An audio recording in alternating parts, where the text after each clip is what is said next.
okay? Urban Meyer's not actually retiring. He just said in his press conference that he thought he was done, that he's not done. I think Urban Meyer is a fascinating psychological study because I believe Urban Meyer convinces himself over and over again of lies. Do you remember George Costanza on Seinfeld, how he said, it's not a lie if you believe it? I think that Urban Meyer convinces himself over and over again that he's not lying when he says things like, I'm going to retire. I told you all you have to do is study Urban Meyer's history, and it was repeating itself at Ohio State. He was at Florida for 6 years. As he finished at Florida, the Tim Tebow curtain that had covered up all of the awfulness that was going on with the Florida Gators suddenly got yanked open, and you could see all of the sordidness associated with the Florida Gator program. The arrests, the drug convictions, the domestic violence, maybe even the murders that were going on while Urban Meyer was the head coach at Florida. Urban Meyer was scared of his own locker room. Story that is amazing. I was told that when Will Muschamp took over as the Florida Gator head coach, he walked into a locker room that was an utter mess, and that Urban Meyer had told people, I don't even feel comfortable taking my own family in the Florida Gator locker room now. That's how bad it was when Urban Meyer left Florida. When Will Muschamp took over as Florida Gator coach, shortly thereafter, Urban Meyer takes over as Ohio State coach. Urban Meyer calls Will Muschamp to ask, to tell him, hey, I'm taking this job. Just wanted to give you a heads up that I'm taking the Ohio State job. And they have a conversation for a little while. And then Will Muschamp says to Urban Meyer, are you going to leave Ohio State when it gets bad there too? Direct quote, direct conversation between Urban Meyer and Will Muschamp. Will Muschamp, who went into Florida after Urban Meyer and tried to clean up the mess. That's why Will Muschamp made such a big deal in all of his public comments with the media about how much he enjoyed taking his family into the locker room.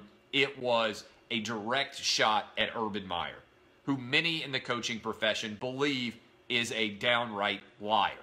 And the only way they know that he is lying is because his lips are moving. And I've said that from the get-go. I think Urban Meyer is a great coach. I think he's a bad human being who is a congenital liar. And I think he convinces himself that it's not lies, and maybe that's somewhat useful in the way that he is able to get guys to buy into his system. Maybe he has to believe those lies in order to convince his players that they're capable of what he believes them to be capable of. But I think Urban Meyer is a congenital liar. I also think that he will be coaching again. So let's follow his track record. He goes to Florida for 6 years. When he arrives in the SEC in 2005, the SEC is still kind of a parochial regional conference. It hasn't yet risen to dominance that it will later attain. In 2007, I believe it is, 2006, he wins his first national title at Florida by beating Ohio State. Everybody from that point forward is rushing to try to catch up with what Urban Meyer has brought to bear in the SEC, the spread offense, everything else that has followed him. Shortly thereafter, Nick Saban in 2007 arrives in the SEC, and at first, Nick Saban is chasing Urban Meyer. In 2008, they go to the SEC championship. Nick Saban's second year, Urban Meyer beats him in the SEC championship game, and Urban Meyer and Florida go on to win a national championship by beating Oklahoma. The next year, Alabama and Florida meet in the SEC championship game again, and that year, Saban's third at Alabama, the Tide rolls and makes Tim Tebow cry on the sideline. In the wake of that win, Urban Meyer is so utterly defeated that he's checked into the hospital and he says that he's near death. Later on, it turns out that he has acid reflux disease. Yeah, that really happened. So Urban Meyer says, I'm near death. I might have to retire. Tim Tebow is leaving. He initially says, I am going to retire. And then what happens?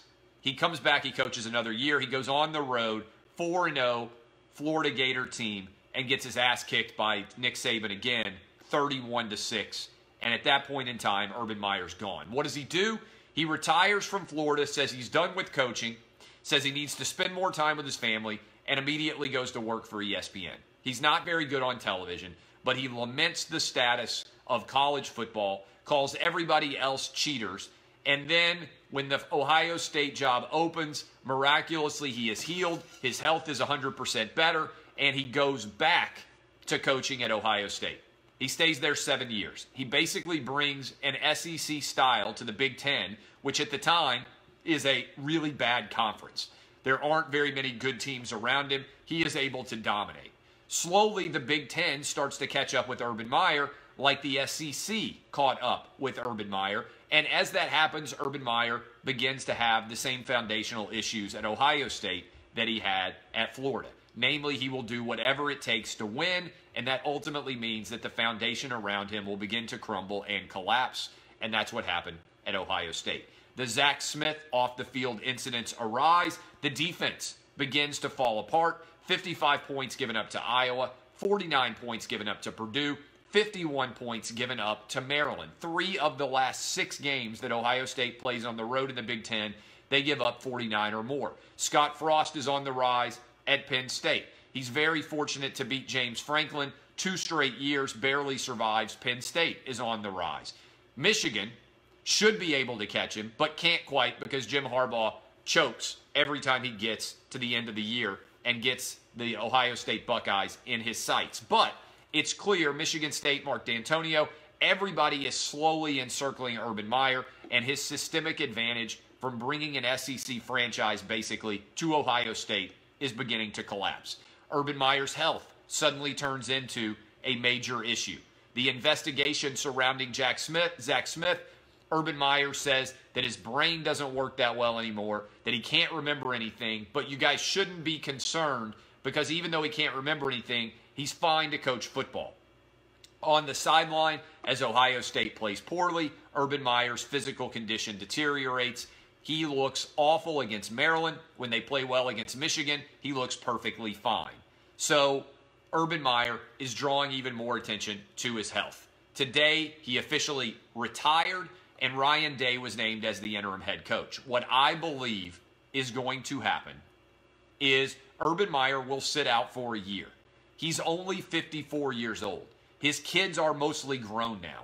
Do you really believe that Urban Meyer is going to work in some sort of BS role in the Ohio State athletic department for the rest of his life? Do you really believe that Urban Meyer is never going to do anything of any substantial nature for the rest of his life? Of course not.